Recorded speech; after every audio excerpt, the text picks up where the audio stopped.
কেমন আছো বন্ধুরা? ওয়েলকাম টু মাই চ্যানেল র হুইজ জার্নি অ্যাট অভিজিতা। আমি অপরাজিতা চলে এসেছি আজকের নতুন আরও একটা ব্লগ নিয়ে। এর আগের ব্লগে তো তোমরা দেখতেই পেয়েছো আমরা মায়াপুরে এসেছি। তো আজকে মায়াপুরের ভেতরটা পরিদর্শন করব, কোথায় কি আছে, কখন থেকে কখন সময়, কীরকম কি পুরো কিন্তু বিস্তারিত থাকবে এই ভিডিওতে। স্কিপ না করে পুরোটাই দেখবে এবং অবশ্যই বলবো কিন্তু বন্ধুকে একটু সাবস্ক্রাইব করে সাথে থেকে যেতে হবে, একটু সাপোর্ট করে দেওয়া আর কি। আর যেটা কথা বলার ছিল সেটা হচ্ছে পাশে যে বেল আইকনটা আছে অবশ্যই কিন্তু সেটা প্রেস করে দেবে। যখনই তোমাদের জন্য ভিডিও পাঠাবো ওয়াইটি যেন ফার্স্ট তোমাদের নোটিফিকেশান পাঠায়।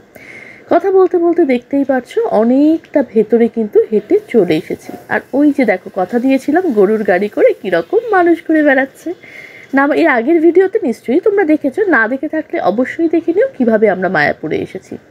গরুর গাড়ি করে যখন মানুষ যাচ্ছে তখন দেখে বেশ পুরনো দিনের কথা মনে পড়ে যাচ্ছে, যে সময় হয়তো আমরা দেখিনি কিন্তু এক সময় সেই আমাদের সারথি ছিল। তো চলো আস্তে আস্তে অনেকটা পথ কিন্তু আমরা হেঁটে কিন্তু আসতে হয়েছে পার্কিং এরিয়া থেকে। সেখান থেকে এখানে আমরা চলে এসেছি। এখানে বিশাল বড় একটা গ্রাউন্ড রয়েছে দেখো, যেখানে কিন্তু প্রচুর মানুষও রয়েছে। কোনো একটা অনুষ্ঠান অ্যাকচুয়ালি চলছে।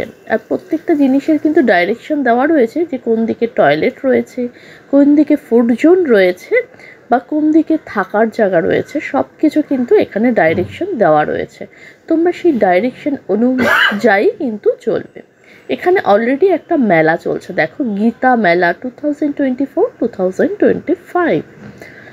তো এই গীতা মেলার দিকেই আমরা কিন্তু প্রবেশ করেছি। আর ওই দেখতেই পেলে মায়াপুরের যে সবচেয়ে বড় বিশাল মন্দিরটি, সেটি কিন্তু দেখা যাচ্ছে মাঝে মধ্যে ক্যামেরার চোখে।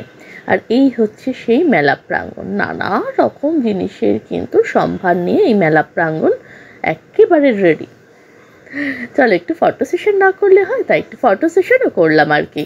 আর এখানে এত সুন্দর করে সাজিয়েছে, নিশ্চয়ই সন্ধ্যাবেলা লাইট জ্বললে আরও বেশি ভালো দেখায়। আর এই হচ্ছে মায়াপুরের মন্দিরটি, যা কিনা বেশ দূর থেকে কিন্তু ক্যামেরার চোখে ধরা পড়ছে এবং আমরা যার জন্য এসেছি সেটাও দেখতে পাচ্ছি। এখানে কিন্তু জুতো, ফোন সব কিছু বাইরে রেখে তারপরে প্রবেশ করতে হয়। এই হচ্ছে সেই রাখার জায়গা, যেখানে তোমরা জুতো বা ফোন রাখতে পারবে। দুটো কিন্তু কাউন্টার রয়েছে, একটা ওখানে আর এই হচ্ছে একটা। দেখতেই পাচ্ছ মানুষজন লাইন দিয়ে দাঁড়িয়ে আছে জমা দেওয়ার জন্য, তারপর রেখে কুপন নিয়ে ধীরে সুস্থে যেতে হবে। এই যে বিনামূল্যে জুতো রাখুন। আর ওইটা ছিল হচ্ছে মোবাইল, এখানে লেখাও আছে একেবারে ভেতরে কিন্তু প্রবেশ নিষেধ হচ্ছে মোবাইল নিয়ে, কোনোভাবেই কিন্তু মোবাইল নিয়ে ভেতরে যাওয়া যাবে না। তো যতটুকু যাওয়া যায় আর কি সেইটুকুই তোমাদের সাথে শেয়ার করতে পারবো। তো ততটুকুই মোবাইলটা নিয়ে চেষ্টা করছি যাওয়ার, দেখানোর আসলে। এই হচ্ছে এই সাইডে যেটা দেখতে পাচ্ছ সেটা হচ্ছে তৈরি হচ্ছে, যেটা কিনা বিশ্বের মধ্যে সবচেয়ে বড় মন্দির। আর এইখানে মন্দিরে কিন্তু প্রতিষ্ঠিত রয়েছে ভগবান।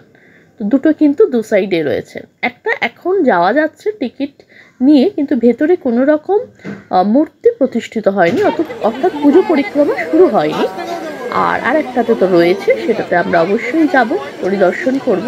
তবে ওই যে বললাম মোবাইল ফুটেজ নিয়ে যেতে পারবো না, তো সেক্ষেত্রে হয়তো তোমাদেরও দর্শন করাতে পারবো না। এখানে দেখো ফুলের বাহার বসেছে।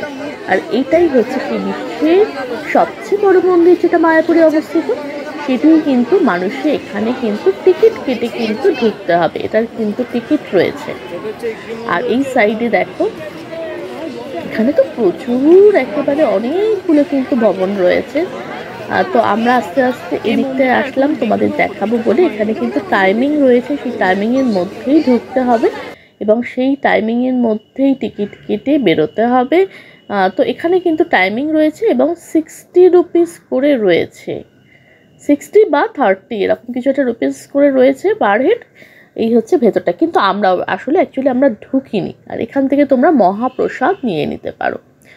আর এই হচ্ছে মন্দিরটা যেটাতে আমরা ঢুকবো, কিন্তু এখন আমরা একটু বাইরের চত্বরটা দেখে নিচ্ছি। প্রচুর মানুষের সমাগম এবং ছুটি ছাটার দিন হলে এখানে বেশ ভিড় হয়। তো আমরাও এরকমই একটি ছুটি ছাটার দিনে চলে আসাতে প্রচুর মানুষের ভিড়েই সমাগম হয়ে গেছিলো। এখন দেখো আমরা গদা ভবনের মেইন রিসেপশনের সামনেটা প্রায় চলে এসেছি। তো তোমাদের আগেও বললাম আমি, এখানে অনেকগুলো ভবন রয়েছে যেখানে কিনা টিকিট কেটে থাকার ব্যবস্থা এবং খাবার ব্যবস্থা কিন্তু রয়েছে। কুপন কেটে তোমরা কিন্তু খেতেও পারো ডে আউটিংয়ের ক্ষেত্রে। তো সেক্ষেত্রে মোটামুটি 80 টাকা করে কিন্তু টিকিট রয়েছে, 80 রুপিস পার হেড। এদিকে হচ্ছে চৈতন্য ভবন, পরপর বেশ অনেকগুলো ভবন দেখছি। এই হচ্ছে চৈতন্য ভবন, এই হচ্ছে চৈতন্য ভবন। এখানে কিন্তু আগে থেকে তোমরা এসে বুকিং করে থাকতে পারো, এছাড়া তোমরা এখানে এসেও কথা বলতে পারো। যদি ওদের ওখানে থাকে খালি, তাহলে অবশ্যই বুকিং পেয়ে যাবে যদি তোমাদের থাকার প্ল্যান থাকে। আমরা আসলে ডে আউটিংই করেছিলাম, আমরা এই জন্য স্টে করিনি। যদিও কিন্তু মন্দির চত্বরের বাইরেও অনেক হোটেল আছে, তোমরা কিন্তু সেখানেও থাকতে পারো। প্রচুর ভবন রয়েছে, গদা ভবন, ব্রহ্মচারী ভবন। যারা যেই ভবনে যেতে চাইছো সেই ভবনে গিয়ে 80 টাকা করে এখানে কুপন রয়েছে, যেটাতে কিনা ভোগ খেতে পারো। তো সেগুলোও তোমরা কিন্তু দেখে নিয়ে নিতেই পারো। অনেকটা বড় জায়গা জুড়ে, তারা ব্যাক ক্যামেরা করে আবার দেখাই তোমাদের। নানা রকমের থাকার জায়গা রয়েছে এবং কুপনও কিন্তু নানা ভবন অনুযায়ী রয়েছে। হাঁটতে হাঁটতে একেবারেই চলে এসেছি দেখো গদা ভবনের সামনে। তো গদা ভবনের সামনেই কিন্তু রয়েছে এই যে মায়াপুর ট্যুরিজম সেন্টার, যেখানে কিনা মেঘলা বলো আরও নানা রকম জিনিস কিন্তু অনেক পাওয়া যায়। তো তোমাদের মনে হলে কেনাকাটি করার জন্য জায়গাও কিন্তু রয়েছে। গদা ভবন গেস্ট হাউসের রিসেপশনে আমরা যাব এবং ভেতরটা অবধি গিয়ে তোমাদের দেখাবো, কারণ এখানে গদা ভবনটা আমার মনে হয়েছে বেস্ট। আর এখানে যেটা দাঁড়িয়ে আছি এটা হচ্ছে কিনা একেবারে এই যে দেখো Ganga safari and Ganga Puja Mayapur tourism. একেবারে গঙ্গায় একটা বোটে করে নিয়ে যাওয়া হয়, পার হেড 100 রুপিস করে নেওয়া হয় এবং ওই 1 ঘন্টা 4টে থেকে 5টা সেখানে গঙ্গা পুজো করা হয়। নানা রকম অ্যাক্টিভিটিস হয়তো হয়, যেটা ওরা বলতে চাইছেন সেটা তোমরা কিন্তু স্কিপ না করে পুরোটা দেখো, কারণ এই ভিডিওতেই রয়েছে। কারণ আমার ফার্স্ট এক্সপিরিয়েন্স বেশ ভালো লেগেছে, তো দেখো কিন্তু সেটাও। অনেক মানুষ কিন্তু এখানে টিকিট কাটছে গঙ্গা পুজোতে দেখবে বলে এবং ওই গঙ্গা সাফারিতে যাবে সেই জন্য। আর এই হচ্ছে আমরা গদা ভবনের ওপরটায় চলেছি রিসেপশনের দিকে উঠে। আর এখানে কিন্তু নিচে কিন্তু বেশ ক্যাফেটেরিয়া রয়েছে অনেক রকম, অবশ্যই ভেজ তোমরা কিনে খেতে পারো এখানে বসে। যদি মনে করো তোমরা কুপন না নিয়ে খাবে তো এখানেও কিন্তু খেতে পারো। অনেক কিন্তু ফটো রয়েছে সাইডে, বেশ ভালো লাগলো। উঠে এসেছি একেবারে সামনেই হেল্প ডেস্ক। আর এখানে দেখো বিশাল বড় কিন্তু রয়েছে এরিয়াটা। এই হচ্ছে মায়াপুর ট্যুরিজম, এখানে এটা রয়েছে। এখানেও কিন্তু এই সেম বুকিংই হচ্ছে যেটা আমরা বাইরে করেছিলাম। আর এটাই হচ্ছে কিনা ভেতরে হচ্ছে গঙ্গা সাফারি। আর এখানে দেখো রয়েছে পরপর করে কি ভোগ পাওয়া যাবে, তারপর মেনু কি রয়েছে এখানে মোটামুটি দেওয়া রয়েছে, কি অ্যামাউন্ট রয়েছে সব কিছু কিন্তু এখানে দেওয়া রয়েছে। আর এদের বুকিং করতে গেলে এই হচ্ছে মায়াপুর গেস্ট হাউস, দেখতেই পাচ্ছ এই যে www. রয়েছে আর কি, সেখানে কিন্তু তোমরা অনলাইনে বুকিং হয়। মোটামুটি 3500 3500 থেকে কিন্তু স্টার্টিং রয়েছে। তোমরা কিন্তু অনলাইনে অবশ্যই এখানে বুকিংটা করতে পারো। বেশ পরিষ্কার পরিচ্ছন্ন এই জায়গাটা, ভেতরটাও অসম্ভব সুন্দর। যদিও রুমটা তোমাদের দেখালে ভালো হতো, কিন্তু যেহেতু রুম ছিল না, সব বুকিং ছিল, তো এই জন্য আর তোমাদের রুমটা আমি দেখাতে পারলাম না। তবে দেখতে পাচ্ছ বাইরের অ্যাম্বিয়েন্সটাই যেখানে এত সুন্দর, তো ডেফিনেটলি রুমও কিন্তু এখানে অবশ্যই ভালো হবে, এটা আমার মনে হচ্ছে। আর অন্যান্য যে ভবনগুলো বাইরে থেকে দেখছিলাম সেই তুলনায় এই ভবনটাও দেখো, আমি আর শুনেছি এর আগেও, তো সেটার সাথে শোনা কথার সাথে দেখা কথা বেশ অনেকটা মিলে গেছে। ঘুরতে ঘুরতে এসেছি, ভাবলাম এখানে কীরকম কী প্রাইস হতে পারে, দোকানে কীরকম রয়েছে সেগুলোও তোমাদের সাথে শেয়ার করার জন্য একটা শপে আমরা ঢুকেছি। এই হচ্ছে মেঘলা, যেটার কথা তোমাদের বলছিলাম, বেশ ভালো লাগে। মোটামুটি কিন্তু বার্গেনিং করতে হবে। এখানে দাম চাইছিল 1500 থেকে স্টার্টিং প্রাইস, তো সেই জন্য আর বেশিক্ষণ বাইরে থাকিনি, চট করে বাইরে থেকে বেরিয়ে এসেছি যে পরের দোকানটা একটু দেখবো যে সেখানে কি বলছে। অনেক রকম কিন্তু কুর্তি রয়েছে, তারপরে স্কার্ট রয়েছে, অনেক কিছু রয়েছে। এই যে বললাম বেরিয়ে এসেছি, এই যে বেরিয়ে এসেছি, এই যে মেয়েকে দেখছি কোনটা নেব আর কি। এগুলো কিন্তু এই যে বললাম একটু ব্যাক সাইডের দোকান আর কি এটা। এই হচ্ছে ওড়নাটা আর সঙ্গে স্কার্ট, আর ওপরে যেটা রয়েছে ব্লাউজটা সেটা কিন্তু রেডিমেড নয় আর কি, সেটাকে তোমাকে বানিয়ে নিতে হবে। তো এই হচ্ছে আমরা যে দুটো, আমি এবং আমার ফ্রেন্ডস যারা গেছিলো তারা নিয়েছিলাম আর কি, বার্গেনিং করে 500-এ লাস্ট দিতে হয়েছে। তো আমরা তো চলে আসলাম এদিকে। এদিকে দেখো আর একটাও রয়েছে, এই রেস্টুরেন্টটাতে আমরা ঠিক করেছি খাবো। তো এখন সেই জন্য এই যে গোবিন্দ রেস্টুরেন্ট, প্রচুর খাওয়ার জায়গা রয়েছে এবং এসি নন এসি দুটোরই কিন্তু রয়েছে। টাইমিং দেখো রয়েছে, ব্রেকফাস্ট টাইমিং, তারপর লাঞ্চ টাইমিং, ডিনার টাইমিংগুলোও কিন্তু এখানে দেখো সব দেওয়া রয়েছে। এই টাইমিংয়ের মধ্যেই কিন্তু আসতে হবে, তবেই তোমরা রেস্টুরেন্টে প্রবেশ করতে পারবে এবং খাবার নিতে পারবে। এবং এসি নন এসি আগেই বললাম দুটোই রয়েছে। নন এসিটা বাইরের এরিয়া, এসির জন্য দিকেই আমরা যাচ্ছি, আমরা ভেতরের দিকেই ঢুকবো আর কি। তো এখানে কিন্তু বাইরেও দেখো প্রচুর মানুষ কিন্তু এখানে বসেও খাওয়া দাওয়া করছে আর কি। তো আমরা অবশ্য ভেতরের দিকে যাব, দেখে কি পাওয়া যায়। কারণ ওই যে বলছি বারবার করে, ফার্স্ট টাইম এক্সপিরিয়েন্স, কোনো কিছুই আমাদের জানা নেই, সবটুকুই দেখছি, জানছি এবং তোমাদের সাথে শেয়ার করছি। এখানে দেখো কেক প্যাস্ট্রিও কিন্তু রয়েছে। অবশ্যই বলি একেবারে ভেজ সব কিছু, কেক প্যাস্ট্রি আছে বলেই যে আবার ভেবে নিতে হবে অন্য কিছু, তা কিন্তু নয়। মায়াপুরের এই যে বিস্কনের ভেতরে কিন্তু যেসব শপ রয়েছে সবই কিন্তু ভেজ, কিন্তু সব রকম এখানে পাওয়া যায়, তুমি সব পাবে, পিৎজা থেকে শুরু করে কেক থেকে শুরু করে প্যাস্ট্রি থেকে শুরু করে সব কিছু পাবে। আমরা এখানে এসে অর্ডারও দিয়ে দিয়েছিলাম। এই হচ্ছে পনির ছিল, ভেজ পোলাও ছিল, আর ওখানে ছিল হচ্ছে ধোকা আর রোস্টেড পাঁপড়। এই ছিল হচ্ছে আমাদের লাঞ্চের মেনু। মোটামুটি প্রাইস ছিল হচ্ছে রিজনেবল।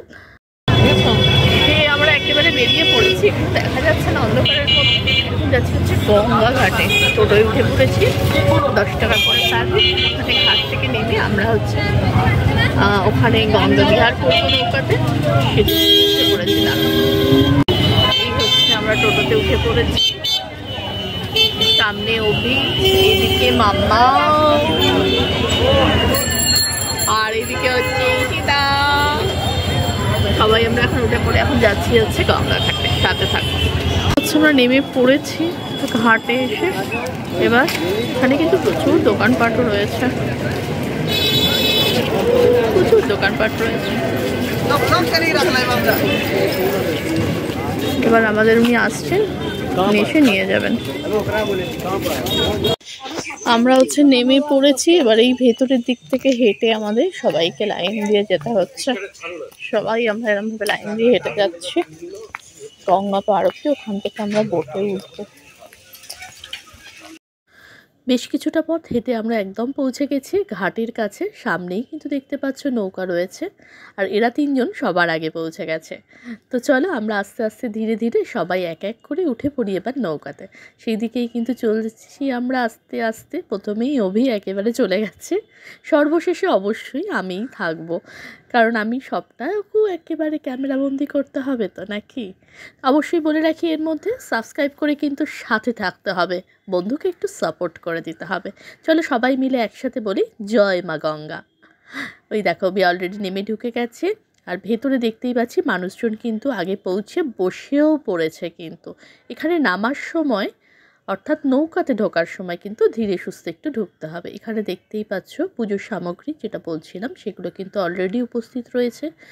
যারা এখানে পুজো করবেন পূজারীরা তারাও রয়েছেন, এক এক করে আমাদের বলছেন বসতে।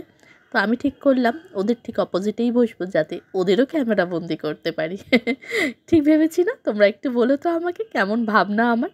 আর এখানেই দেখছো প্রচুর বড় একটা ঢোল রয়েছে, কিন্তু এই হচ্ছে ঢোলটা রয়েছে, নাম সংকীর্তন হবে মনে তো তাই হচ্ছে। চলো দেখি কি হয়, স্কিপ না করে পুরোটা দেখো কিন্তু।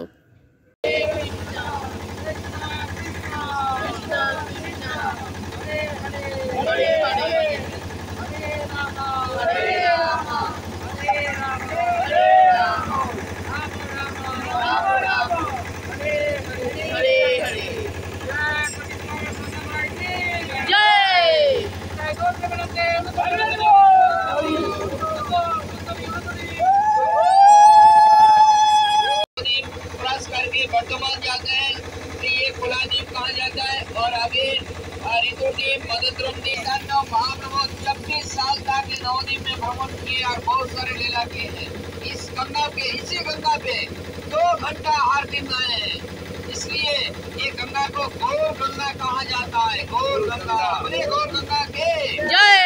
9 दिन धाम में आके भगवान को ऐसे प्रार्थना करना चाहिए, हे भगवान, हे राधा माधव, बोले कैसे प्रार्थना करना चाहिए भगवान को जाके নিয়ে আসে।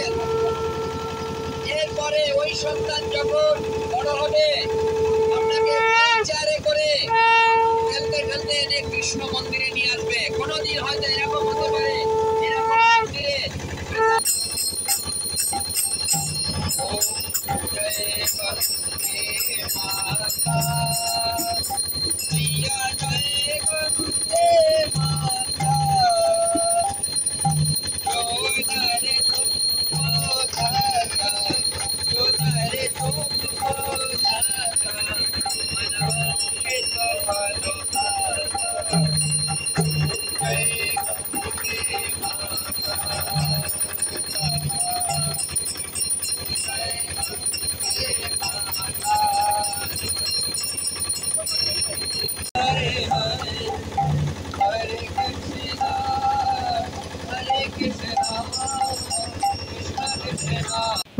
হয়ে গেছে অন্যরকম এক্সপিরিয়েন্স হলো। আমরা নেমে যাবো। বেশ সুন্দর একটা এক্সপিরিয়েন্স হলো মায়াপুরে।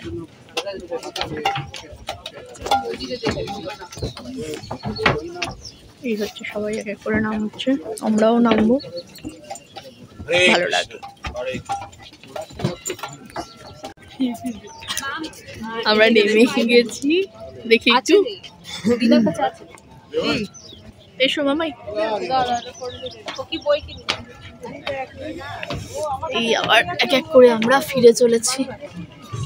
ওই হচ্ছে মায়াপুরের মন্দির দেখা যাচ্ছে, একটা অসম্ভব অন্যরকম সুন্দর একটা এক্সপিরিয়েন্স হলো। এই হচ্ছে মা গঙ্গা, জয় মা গঙ্গা। বেশ নতুন রকমের এক্সপিরিয়েন্স, বেশ ভালো লাগলো, বেশ ভালো লাগলো। কারা কারা এরকম হ্যাঁ ঠিক তাই, কারা কারা এরকম এক্সপিরিয়েন্স করেছো অবশ্যই আমাকে কমেন্টে জানিও। আমার এক্সপিরিয়েন্স বেশ ভালো, বেশ অন্যরকম। এরকম যে হয় মায়াপুরে সেটা জানতাম না।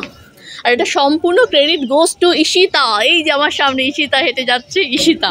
আজকে ওনা থাকলে হয়তো আমরা যদি একা আসতাম, আমরা কখনোই এদিকে আসতাম না, মন্দির প্রাঙ্গণেই হয়তো থাকতাম, দর্শন করতাম, চলে যেতাম। এটাও অনেকবার এসেছে, তো ওই আমাদের সাজেস্ট করলো, আমরাও চলে আসলাম এবং কি সুন্দর একটা জিনিস এক্সপিরিয়েন্স করলাম এবং তোমাদের সাথে শেয়ার করলাম। সাথে থাকো, দেখতে থাকো। চলো আমরাও এবার বাড়ির পথ ধরে নিয়েছি। খুব ভালো একটা এক্সপিরিয়েন্স নিয়ে চললাম একেবারে বাড়ির পথের দিকে। কারা কারা এখনও পর্যন্ত মায়াপুরের এক্সপিরিয়েন্স করেছো, কেমন লেগেছে, সব কিছু মিলিয়ে আমাকে কমেন্টে জানিও, কিন্তু আমি অপেক্ষায় থাকলাম, আমারও ভালো লাগবে। আর অবশ্যই বলবো কিন্তু চ্যানেলটা সাবস্ক্রাইব করে বন্ধু হয়ে সাপোর্ট করে সাথে থেকে যেও বন্ধু। পাশে বেল আইকনটা অবশ্যই প্রেস করে দিও, ফার্স্ট যখনই আমি ভিডিও দেব তোমাদের কাছে যাতে ওয়াইটি নোটিফিকেশান দেয়। দেখা হচ্ছে পরে একটা ব্লগে, ততক্ষণের জন্য টাটা।